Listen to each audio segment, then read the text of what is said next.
은혜가 될 줄 믿습니다. 사람들은 안전장치를 참 좋아하는 것 같습니다. 살아가면서 여러 부분에 안전장치를 마련합니다. 비행기를 만드는데 제작비의 상당 부분이 안전을 도모하는 데 쓰인다고 하는 이야기를 듣지요. 또 자동차도 어떤 차가 안전한가, 테슬라라고 하는 자동차에서 또 여기저기서 자율주행 자동차를 만들고 있는데, 구글도 그렇고요. 그런 차들이 과연 안전한가, 이게 우리의 관건이죠. 안전장치, 인생의 안전장치를 마련하기 위해서 이런저런 보험도 들기도 하지요. 영적으로도 우리가 안전장치를 좋아하는 것 같습니다. 성경은 분명히 우리에게 가르쳐 줍니다. 예수를 믿으면, 예수 믿고 구원받으면 하나님 나라 간다, 천국 간다. 예수 믿지 않으면 안타깝게도 우리의 희망사항하고는 상관없이 음부로, 지옥에 내려가게 된다. 성경은 그렇게 이야기합니다. 그런데 그렇게 하다 보니까 안전장치가 없습니다. 이 영적인 문제에 있어서는 안전장치가 없는 것 같습니다. 그래서 어떤 사람들이 캐톨릭에서 어떤 교황이 안전장치를 마련해 두었습니다. 뭐지요? 연옥이라고 하는 안전장치. 그래서 천국에는 비록 못 갔지만 그렇다고 지옥 가는 것도 아니다. 연옥에 머물 테니 이 땅에 있는 사람들이 헌금도 잘 하고 그를 위해서 기도도 많이 하고 그러면 연옥에 있는 사람들이 낙원으로, 천국으로 갈 수도 있다. 우리 내세를 위한 안전장치로 보일지 모르지만 성경적이지는 않다는 것 우리가 기억해야 할 것입니다. 성경은 중간이 없다고 말합니다. 양다리 걸칠 수 없다고, 우리 영적으로 양다리 걸칠 수 없다라고 분명히 우리에게 가르쳐 줍니다. 예수님은 제자들에게 한 사람이 두 주인을 섬길 수 없지 않느냐, 이를 미워하고 저를 사랑하거나 이를 중히 여기고 저를 경히 여기는 것이다. 너희가 하나님과 재물을 겸하여 섬기지 못하느니라. 마태복음 6장에서 말씀하고 있는 것을 봅니다. 세상과 하나님께, 재물과 주님께 양다리 걸치면서 안전하게 세상도 즐기면서 주님도 섬기면서 세상 것도 이렇게 누리면서 하나님 나라도 보장받는 그런 인생이 될 수 없다라고 분명하게 말씀하십니다. 믿음의 사람들이 있는가 하면 불신의 사람들이 있습니다. 반만 믿고 반만 안 믿고 없다는 거지요. 오늘 본문에도 두 부류의 사람들이 분명하게 나타나고 있는 것을 봅니다. 오늘 우리는 사도행전 5장 12절 이하를 통해서 이 두 부류의 사람들을 살펴보려고 합니다. 믿음의 사람들은 어떤 사람들인가? 믿음의 사람들이 보여주는 특징이 어떤 것인가? 믿지 않는 사람들은 또 어떤 특징을 가지고 있는가? 하는 것들을 살펴보면서 나는 그러면 어떤 특징을 보이고 있는가? 나는 내가 보이고 있는 삶의 모습을 보니 어디에 속하는 사람인가? 말씀이 오늘 우리의 거울이 되고 말씀이 우리의 자가 되는 그런 시간 되기를 간절히 바랍니다. 먼저 믿음의 사람들을 보게 됩니다. 12절에 보니까 사도들이 나타나고 있는 것을 봅니다. 사도들의 손을 통하여 민간의 표적과 기사가 많이 일어났다 라고 12절에 언급하고 있는 것을 봅니다. 사도들의 손을 통해서 민간에, 세상에 믿지 아니하는 사람들 사이에서 많은 기사와 표적이 나타나더라. 오늘 본문은 그렇게 말합니다. 사도들의 손을 통하여 사도들이 안수해서 많은 기사와 표적이 나타났다. 문자적으로 해석하면 그렇게 해석할 수 있습니다. 성경에 보면 이 손을 통해서 일한다 라는 표현들이 구약에도 신약에도 많이 있는 것을 봅니다.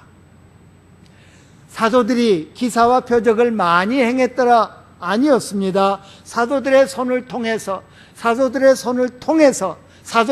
사도들이 안수하여서 기사와 표적이 나타났다라고 말하고 있습니다. 무슨 말입니까?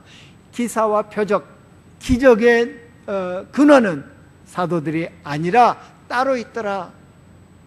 우리가 잘 알듯이 예수 그리스도의 능력이, 예수 그리스도의 기적이 사도들의 손을 통해서 나타났다. 그들은 하나님 앞에 쓰임받는 그런 존재들이었다라고 말하고 있는 것을 봅니다.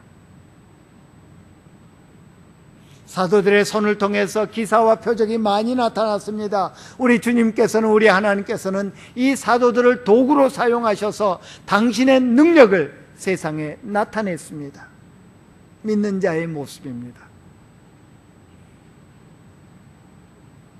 오늘 우리를 통해서 어떤 능력이, 하나님의 어떤 능력이 세상에 나타나고 있습니까? 변화시키는 능력, 치료하시는 능력, 그것들이 과연 우리를 통해서 세상에 나타나고 있는가라는 것입니다.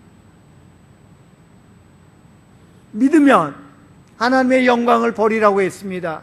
믿으면 그 믿음대로 역사가 일어난다고 성경은 우리에게 말씀하고 있습니다. 과연 나를 통해서 어떤 능력이 나타나는가? 주님의 능력이 나를 통해서 어떻게 세상에 나타나고 있는가?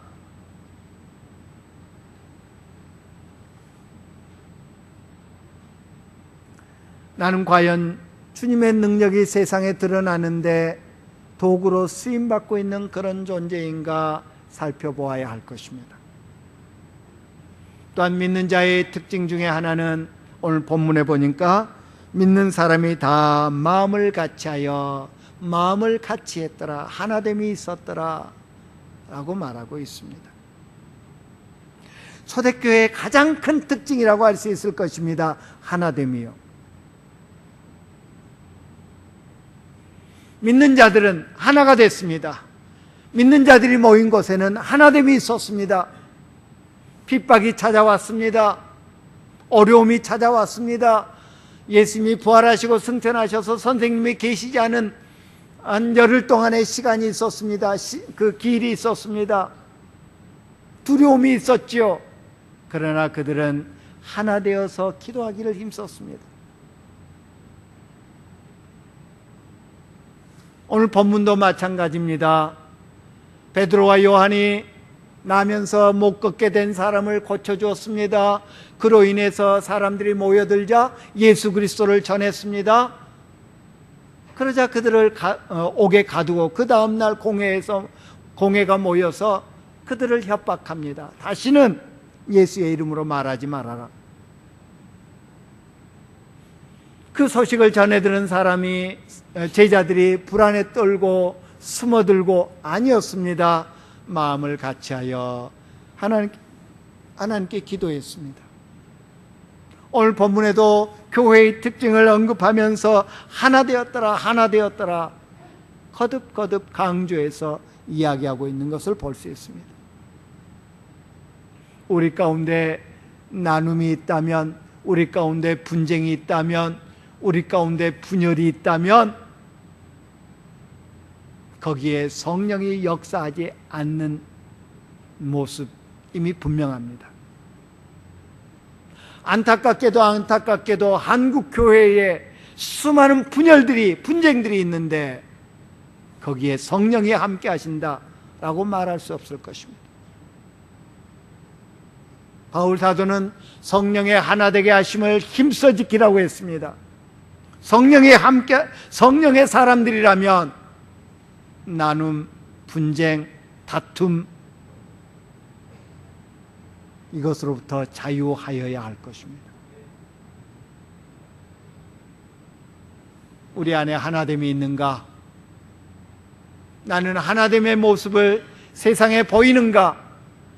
그 사람이 바로 믿음의 사람이다 라고 말할 수 있을 것입니다. 환경이 우리로 분열하게 만들지 않습니다. 여건이 우리로 다투게 만들지 않습니다. 우리는 세상을 향해 선한 영향을 끼치고 세상을 향해 아름다운 모습을 보여야 할 책임이 있는 사람들입니다. 왜? 우리는 그리스도의 향기이기 때문에. 기독교 역사는 핍박을 양분으로 먹고 자라왔다고 해도 과언이 아닐 것입니다. 사도행전에 나타나는 초대교회는 물론이요, 그 이후로 쭉 지금까지 기독교는, 교회는 핍박을 받고 있습니다. 그러나 우리가 성경에서 발견하는 교회의 아름다운 모습은 핍박이 가해지면 가해질수록 더 하나 되었더라. 핍박이 세지면 세질수록 더 서로를 위해서 기도하고 더 하나 되어서 마음을 같이 하여서 기도하는 일을 힘썼더라.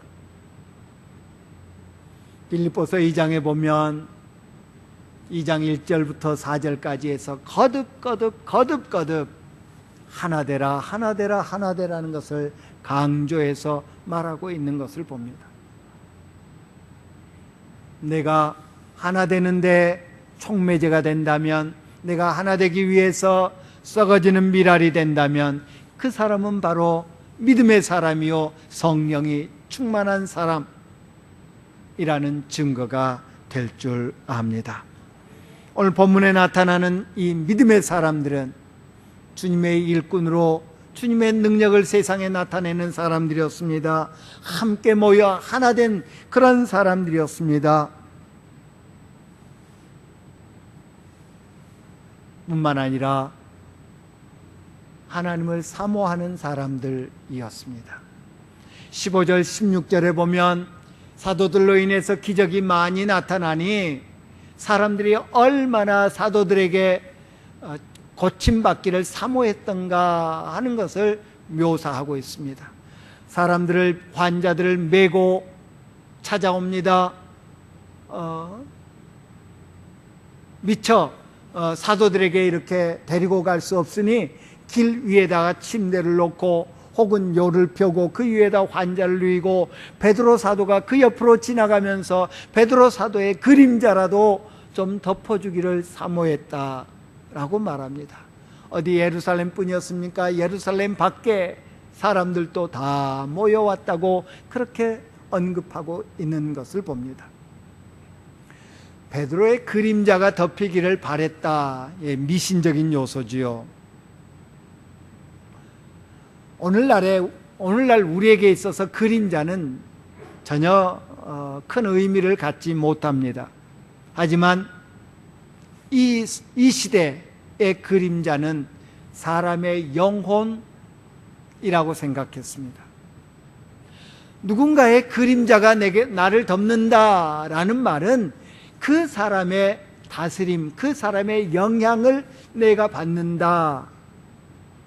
우리나라도 그랬죠. 그래서 옛날에 우리 선생님들 스승의 그림자도 밟아서는 안 된다. 그림자와 그 사람을 일체시켰기 때문입니다. 그런 사고에 사로잡혀 있었던 사람들은 베드로 사도가 지나갈 때 그 그림자가 아픈 아무개에게, 아픈 내 아들에게, 아픈 내 친구에게 좀 이렇게 덮였으면 좋겠다라는 마음으로 환자들을 데리고 왔더라 라고 말하고 있습니다. 그림자가 덮이니까 나았다. 오늘 본문은 그렇게 말하지는 않습니다. 아무튼 수많은 환자들을 사도들에게 데리고 왔고 그들이 다 나았다, 다 나음을 입었다라고 말하고 있습니다. 하나님의 기적이, 하나님의 능력이, 우리 주님의 능력이 내게 나타나기를 원합니다. 하나님의 능력이 내게 임하기를 원합니다 라는 그런 간절한 사모함이 이들에게 있었더라라는 것입니다. 저 사도들로 인해서 기적이 나타난데, 저 사도들이 예수 그리스도의 이름으로 병을 고쳐준대. 그러면 나 누구도 데려가야지, 그러면 누구도 데려가지. 마치 예수님이 땅에 계실 때에 수많은 환자들이 예수님께 나왔던 것처럼 그들 또한 사도들에게, 예수님의 대리인 사도들에게 나오게 되더라 하는 것입니다. 우리에게 이런 열정이, 이런 사모함이 있기를 간절히 바랍니다. 예수님께서는 마태복음 11장에서 세례 요한의 때부터 천국은 침노를 당하나니 침노하는 자는 빼앗느니라 라고 말씀하셨습니다. 세번역 성경으로 보니까 힘쓰는 사람들이 그것을 차지한다, 힘쓰는 사람이 천국을 차지한다 라고 말하고 있습니다. 물론 천국은 우리 주님께서 믿는 자에게 주시는 선물입니다. 그럼에도 불구하고 그 선물을 받고자 하는 간절함이 우리에게 있어야 될 줄 믿습니다.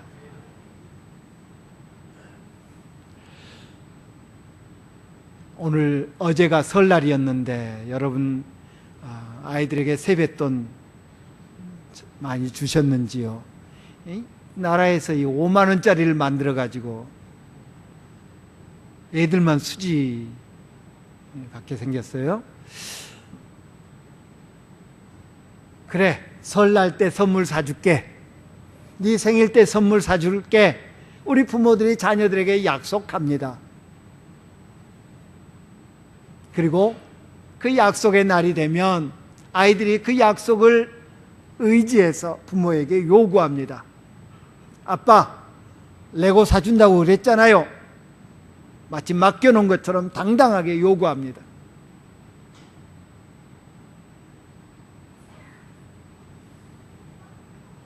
여러분 같은 좋은 부모님은 딱 한 번 말하면 그래, 약속했으니까 사주지, 그럴지 모르겠습니다만은 저 같은 사람은 한 번 가지고 안 되죠. 약속한 건데, 그래서 부모가 약속을 지킬 거지만 아이에게는 그 선물을 받고자 하는 간절한 사모함이 있어야 받습니다. 오늘 우리에게도 그런 간절함이 있기를 간절히 바랍니다.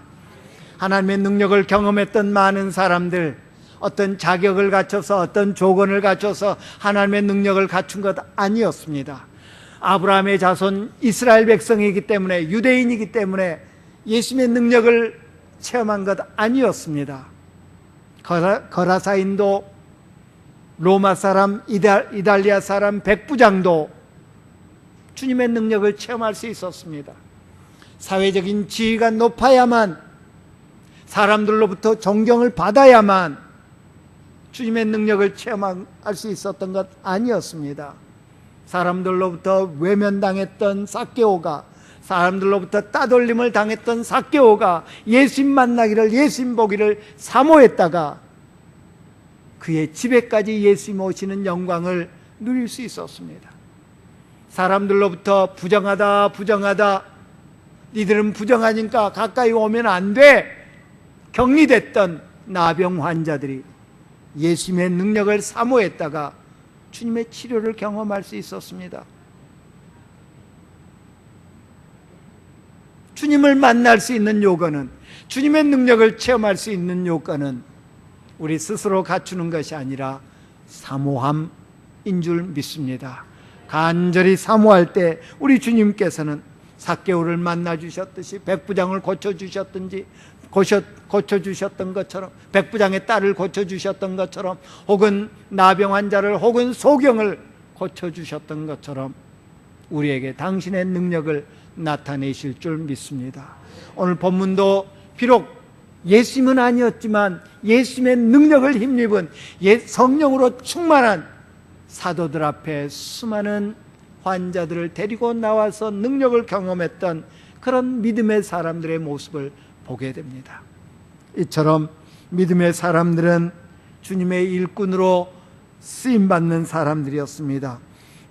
믿음의 사람들은 하나됨의 아름다운 모습을 보였던 사람들입니다. 믿음의 사람들은 주님의 능력을 간절히 사모했던 사람들입니다. 나는 과연 그런가? 나는 과연 그런가? 오늘 본문에 보면 믿지 않는 사람들도 있습니다. 대제사장과 사두개 당파 사람이라고 말하고 있습니다. 이들은 어떤 특징을 보였습니까? 오늘 두 부류의 사람이, 믿지 않는 두 부류의 사람이 나옵니다. 소위 지도자들, 대제사장, 사두개 당파 혹은 산헤드린 공회, 이스라엘의 유대의 장로들, 원로들, 이 산헤드린 공회 사람들입니다. 이들은 사회적 지위가 높은 사람들입니다. 이들은 외적으로 신앙생활을 잘하는 것처럼 보이는 그런 사람들입니다. 이들은 지도력을 가진 그런 사람들이었습니다. 영향력을 행사하는 그런 사람들이었습니다. 그런데 이들은 예수를 믿지 않았습니다. 그들에게 나타난 특징이 뭡니까?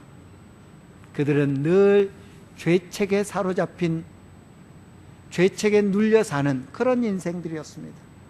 오늘 본문 28절에 보니까 이렇게 말합니다. 우리가 이 이름으로 사람을 가르치지 말라고 엄금하였으되 너희가 가르침을 예루살렘에 가득하게 하니 이 사람의 피를 우리에게 돌리고자 함이로다. 이 사람의 피를 우리에게 돌리려고 너희들 예수를 전하고 다니지, 그 말 아닙니까? 예수의 이름이 전파되지 않기를 원했습니다. 아니, 최소한 예루살렘에서는 예수라는 이름이 잊혀지기를 원했습니다. 왜? 그들이 예수를 예루살렘에서 죽였기 때문에.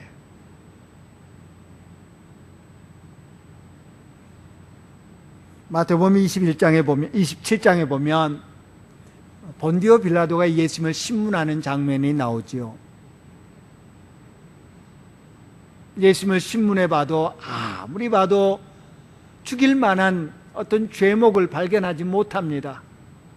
그래서 여러 번 나아지려고 시도했는데 유대인들이 죽여달라고 그럽니다.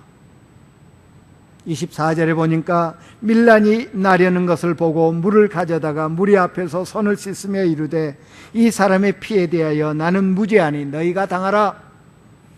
이 사람의 죽음에 대해서 난 책임 없다. 니들이 책임져. 니들이 죽여달라고 했으니, 니들이 사형선고해 해달라고 그랬으니, 나는 놔주려고 그랬는데 니들이 죽여달라고 했으니 이 사람의 죽음에 대해서는 너희들이 책임져야 돼 라고 손을 씻습니다. 그러자 25절에 보니까 백성들이 그 피를 우리와 우리 자손에게 돌릴지어다 라고 대답합니다. 그 피를 우리와 우리 자손에게 돌릴지어다. 그래, 이 사람의 죽음 우리가 책임질게. 우리 자손들이 책임질게. 이 사람의 죽음에 대해서는 우리가, 그리고 우리 자자손손 책임질 테니 죽여달라 라고 요청합니다. 그랬던 그들이 오순절날 성령이 임하는 것을 보고 놀라하고 당황해합니다. 오해합니다. 그러자 베드로가 이것은 하나님께서 약속하신 성령으로 인한 것이다. 하나님이 이렇게 성령을 약속하셨는데 우리는 그 모든 일의 증인이다. 예수님의 부활과 예수님의 메시아 되심을 가르칩니다. 너희들이 십자가에 못 박은 예수, 그분이 메시아였어. 가르칩니다. 그러자 백성들이 마음에 찔려합니다. 가슴을 치면서 사도들에게 묻습니다. 형제들아, 우리가 어찌했으면 좋겠느냐? 큰 죄를 지었는데 우리가 어찌할꼬? 형제들아, 우리가 어찌할꼬? 그러자 베드로와 사도들이 대답합니다. 회개하고 주 예수 그리스도의 이름으로 세례를 받으라. 그리하면 죄 사함을 얻게 될 것이다. 그날에 3,000명이 회개하고 예수의 이름으로 세례를 받고 주님을 따르는 자들이 되었다고 성경은 우리에게 가르칩니다. 그 다음에도 5천 명이 회개하고 예수 믿습니다. 오늘 본문에 보니까 큰 무리가 예수 믿었다고 했습니다.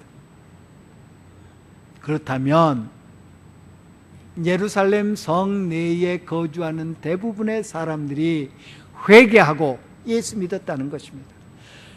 그의 죽음을 우리에게 돌리십시오. 그의 죽음의 책임이 우리에게 있습니다. 우리가 책임지겠습니다. 했던 사람들의 대부분이 회개했습니다. 남은 사람들은 이 지도자들입니다. 바리새인들, 서기관들, 산헤드린 공회의 공회원들, 제사장들, 대제사장들, 이들입니다. 그들이 소위 말하면 원흉이죠. 그런데 자기들이 죽이겠다고 그러고 죽여달라고 그러고 자기들이 책임지겠다고 했는데 그 사람의 죽음, 예수의 죽음에 대해서 사도들이 외치고 다닙니다. 그것도 예루살렘 성전 안에서 솔로몬 행각이라고 하는 그 회랑에서 예수 그리스도를 전합니다. 니들 우리 그 피를 우리에게 돌리려고 그러지, 우리 책임 이렇게 들춰내려고 그러지, 그 말 아닙니까? 무슨 말입니까? 그들은 예수 죽인 것에 대한 죄책을 느끼고 있다는 것입니다.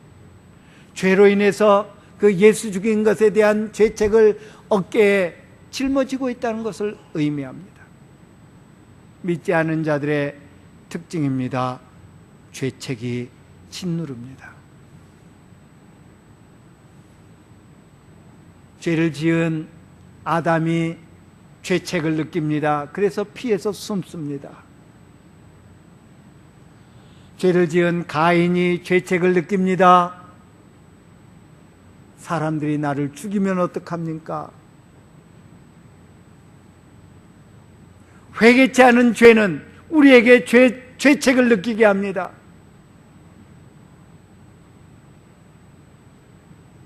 바울 사도는 그 죄책에 대해서 로마서 7장에서 경험적으로 이야기합니다. 오호라, 나는 곤고한 사람이로다. 누가 이 사망의 몸에서 나를 건져내랴. 얼마나 심한 죄책이 자기 자신을 누르면 사망의 몸이다. 죄 때문에 갈등해하는 그런 모습을 보입니다. 그러나 예수 그리스도의 은혜, 성령의 충만함을 경험한 바울 사도는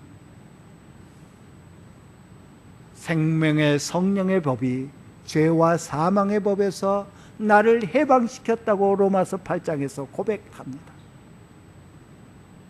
여전히 죄책 가운데 사십니까? 아니면 죄로부터 해방되어서 자유함을 누리고 사십니까? 나는 어디에 속하느냐? 그리스도께서 너희를 자유케 하려고 자유를 주셨으니 그러므로 굳건하게 서서 다시는 종의 멍에를 매지 말라 라고 말씀하셨습니다. 우리 주님의 사죄의 은총은 완전하고 영원한 줄 믿습니다. 따라서 우리는 모든 죄책으로부터 자유하여야 할 것입니다. 또한 이들이 보인 특징 중 하나는 시기가 가득했다, 시기의 사람들이었다라고 말하고 있습니다. 대제사장과 그와 함께하는 사람, 즉 사두개인의 당파가 다 마음에 시기가 가득하여 17절에 말하고 있는 것을 봅니다. 그들은 사도들에 대해서 시기가 가득했습니다. 이 게임이 안 되는 그런 대상입니다. 저 갈릴리 사람들 아니냐, 학문이 없는 사람들 아니냐, 그들이 무시했던 사람들입니다. 업신여겼던 그런 사람들입니다. 그런데 그들을 향해서 시기합니다. 왜? 무엇 때문에? 오늘 본문에 보니까 이 사도들의 영향력이 엄청나게 퍼져나갑니다. 확대됩니다. 모든 환자들을 다 데리고 와서 귀신 들린 사람들 데리고 왔는데 다 고쳐주었다고 그랬습니다. 다 나음을 받았다고 했습니다. 그리고 그 소문이 퍼져나갑니다. 예루살렘뿐만 아니라 예루살렘 밖에서도 사람들이 몰려옵니다. 그들이 솔로몬 행각에서 성전에서 가르쳤다고 그랬습니다. 사람들이 사도들에게 모여들었다는 이야기입니다. 사람들 모이십시오. 그들이 누군데 모입니까? 갈릴리 사람들 아닙니까? 학문 없는 사람들 아닙니까? 랍비가 아니지 않습니까? 당시에 가르침은 누구만 했어요? 랍비들만 했어요.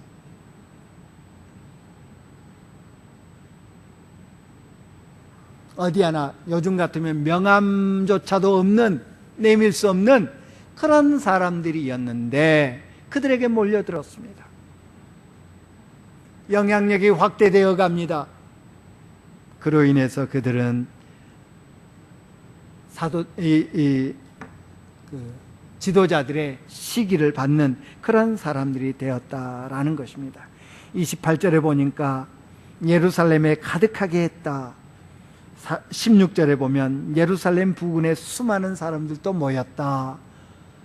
사도들의 영향력이 어떻게 확장되어 갔는가 하는 것을 볼 수 있습니다.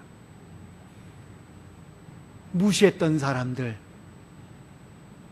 갈릴리 사람들, 학문이 없는 사람들이라고 했는데 그들에게 성령이 임하니까 시기할 수밖에 없는 그런 대상이 됐더라라는 것입니다.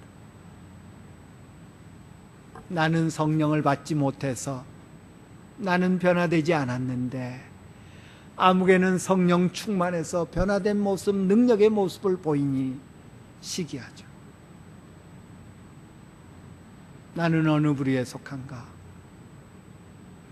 예수 그리스도의 능력으로 말미암아서, 성령의 충만으로 말미암아서 누군가의 시기의 대상이 된다면 감사할 일이요.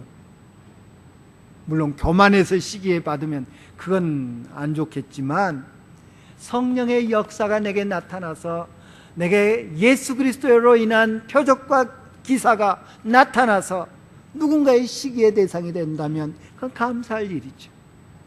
반면에 내가 예수를 5년, 10년, 20년, 30년 평생을 모태신앙으로 평생을 예수 믿었는데 이제 예수 믿은 지 얼마 안 되는 초신자가 저런 일을 해? 내가 시기하는 사람이라면 오늘 본문에 나오는 이 믿지 아니하는 대제사장 사두개인들과 다를 바 없다라는 것입니다. 나는 어디에 속하는가? 또한 그들은 하나님의 방법 대신 사람의 방법을 택했던 사람들입니다. 이미 그들의 사도들에게 오순절날 성령이 임해서 각 나라 말로 이야기하더라 하는 소문이 예루살렘에 쫙 퍼졌습니다. 그래서 3,000명이 회개했다는 그 소문이 쫙 퍼졌습니다. 그 이후로 나면서 못 걷게 된 사람을 나사렛 예수의 이름으로 걷게 만들었다 소문이 쫙 퍼졌습니다. 5,000명이 예수 믿었습니다. 예수 믿은 사람들이 이렇게 변화됐대. 자기 거라고 생각하지 않냐고 물건도 서로 나누어 쓰고 재산도 팔아서 필요한 사람들에게 주고, 정말 이상적인 그런 삶을 산데 소문이 쫙 퍼졌습니다. 그래서 큰 무리가 예수를 믿었습니다. 그렇다면 나도 저 사람들처럼 성령 받았으면 좋겠다. 나도 저 사람들처럼 예수의 이름으로 능력을 행하는 주님의 일꾼이 됐으면 좋겠다. 아니라 그들을 잡아다 옥에 가둡니다. 그들을 잡아다 협박합니다. 예수의 이름으로 말하지 말아라. 예수는 알리지 말아라. 예수를 전파하지 말아라. 협박하고 가두고. 무슨 방법입니까? 세상적인 방법입니다. 왜? 몰라서. 오늘 본문에 보면 하나님의 사자에 의해서, 주의 사자에 의해서 기적이 일어나죠. 감옥에다가 사도들을 가뒀는데 그 다음날 가보니 한 사람도 없어요. 분명히 문도 잠겨 있고 그 앞에 파수꾼들, 병사들도 이렇게 보초를 쓰고 있는데 앉아서 졸더라 아니라 서 있더라. 그런데 감쪽같이 그 안에 있던 사람들만, 사도들만 없어졌어요. 그에 대해서 성전 맡은 자와 제사장들이 이 말을 듣고 의혹하여 이 일이 어찌 될까 하더니, 의혹하여 이 일이 어찌 될까 하더니 도대체 뭔 일인가? 도대체 웬일이 일어났나? 오순절날 성령이 임해서 각 나라 말로 말하게 할 때에 사람들이 당황했습니다. 놀랬습니다. 의혹했다는 거죠. 나면서 못 걷던 사람이 예수 그리스도의 이름으로 완전하게 나음을 받게 되었을 때 사람들이 놀라했습니다. 놀랐으면, 당황했으면 이 일이 웬일인가 했으면 알아야지요. 알려고 힘써야지요. 내 믿음의 틀, 지금까지 형성되어 온 유대교라고 하는 그 믿음의 틀 과감히 벗어 던질 수 있어야죠. 그러나 이들은 그렇게 하지 않았습니다. 대신 사람의 방법으로 하나님의 일을 막으려고 하는 그런 어리석은 짓을 저지릅니다.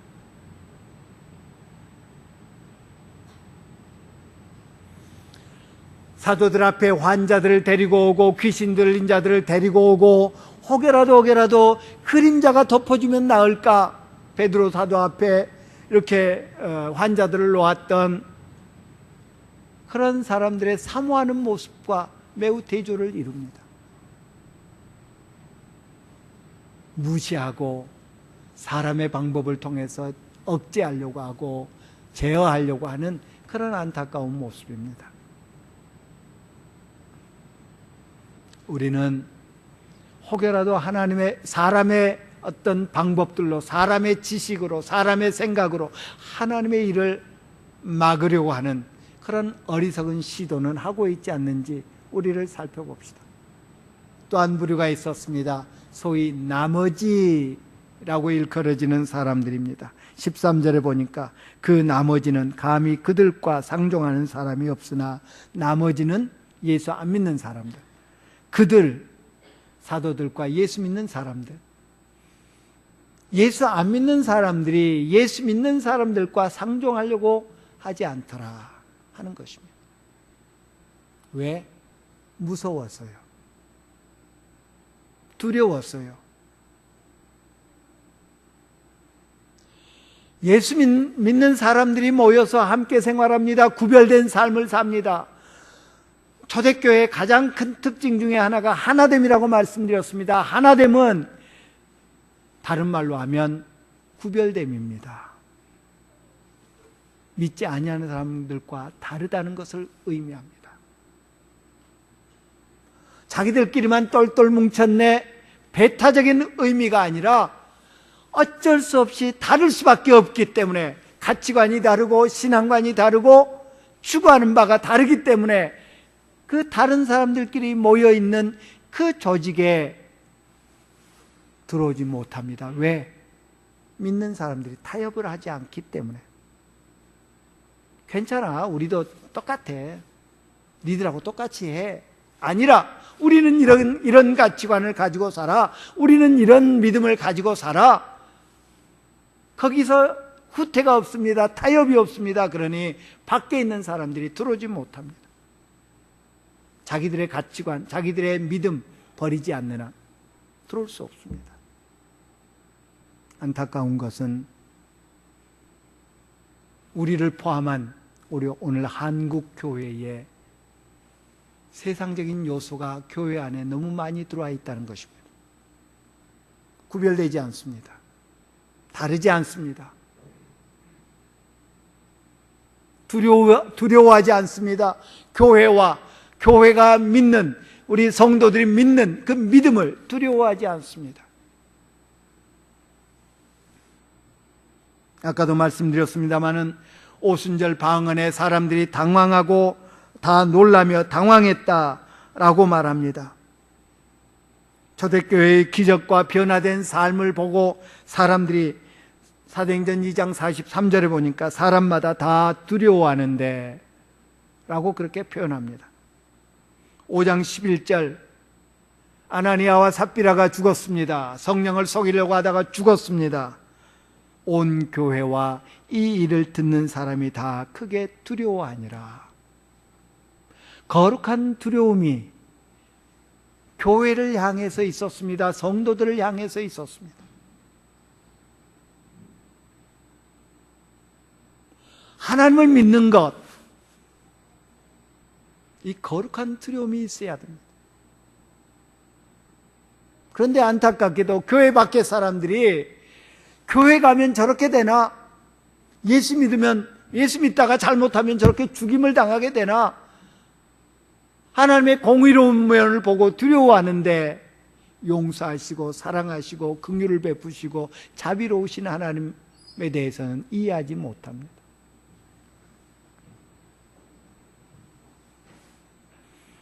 사람들은 모르는 일을 두려워합니다. 모르는 일을 두려워합니다. 그래서 이 교회 밖의 사람들이 교회 안으로 들어오지 못합니다. 나머지 사람들이 들어오지 못합니다. 바라기는 우리 안에 거룩한 두려움은 있어야 되겠지만 몰라서 두려워하는, 하나님을 몰라서 두려워하는 그런 두려움은 우리에게 없어야 될 줄 믿습니다. 믿는 사람들의 특징이 있었습니다. 믿지 아니하는 사람들의 특징이 있었습니다. 나는 어디에 더 가까운가? 내게는 어떤 특징이 더 나타나는가? 한번 우리 자신을 살펴봅시다.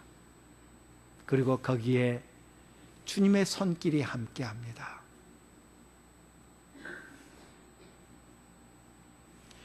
우리 주님의 일하시는 방식이요, 한 문화 가진 사람의 것을 뺏어서 10문화 가진 사람에게 주라고 말씀하십니다. 아니, 그 사람이 이미 10문화 갖고 있는데요. 있는 자는 더 받아 더 풍성하게 될 것이다. 없는 자는 그 있는 것까지도 빼앗길 것이다.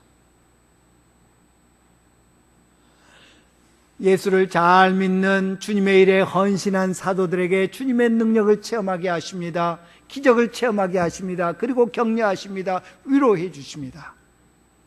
감옥에 갇힌 그들, 사도들이 갇혔다고 했는데 몇 명이나 갇혔는지는 모르겠습니다. 베드로와 요한만 갇혔을지 아니면 다 갇혔을지. 사도행전 12장에 보면 베드로가 감옥에 갇혔다가 똑같이 이렇게 구출되지요. 그들을 구출해 주십니다. 감쪽같이. 정말 기적이죠. 문사이를 뚫고 나가게 했는지, 영화 보면 그런 게 나오지 않습니까? 샥 벽을 뚫고 통과하고. 그렇게 하셨는지, 얘들아 나와, 문을 열어주시고 다 나온 다음에 문을 닫으시고, 그리고 지키는 사람들의 눈과 귀와 모든 감각을 잠깐 멈추게 하셨는지 잘 모르겠습니다. 아무튼 나왔습니다. 기적을 체험했습니다. 그리고 주의 사자는 사도들에게 말합니다. 가서 성전에 서서 이 생명의 말씀을 다 백성에게 말하라. 니들 참 잘한다. 그래, 열심히 해. 니들 지금까지 했던 일 멈추지 말고 계속해. 라고 격려해 주십니다. 지금까지 사도들은 성전에서 예수 그리스도를 전했습니다. 그들이 전한 것은 예수님이 메시아다. 그들이 전한 것은 예수님 부활하셨다. 하나님의 아들이다. 예수님을 가르쳤습니다.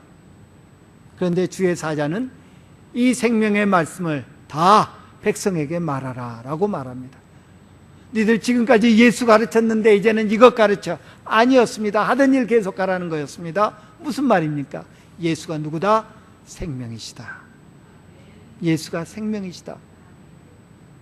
그러니 그걸 다 백성에게 말해서 알려줘라. 오늘 우리에게도 우리가 주님의 일을 할 때, 주님의 일에 헌신할 때 우리 주님께서 우리에게 당신의 능력을, 당신의 기적을 체험하게 해 주실 줄 믿습니다. 나도 기적을 좀 체험하고 싶습니다. 어떻게 하면 된다고요? 주의 일에 헌신하면 됩니다. 그러면 우리 주님 당신의 능력을 우리에게 체험하게 해주실 것이요, 우리를 격려해 주시고 우리를 선히 인도해 주실 줄 믿습니다. 기도합니다. 참 좋으신 내 아버지,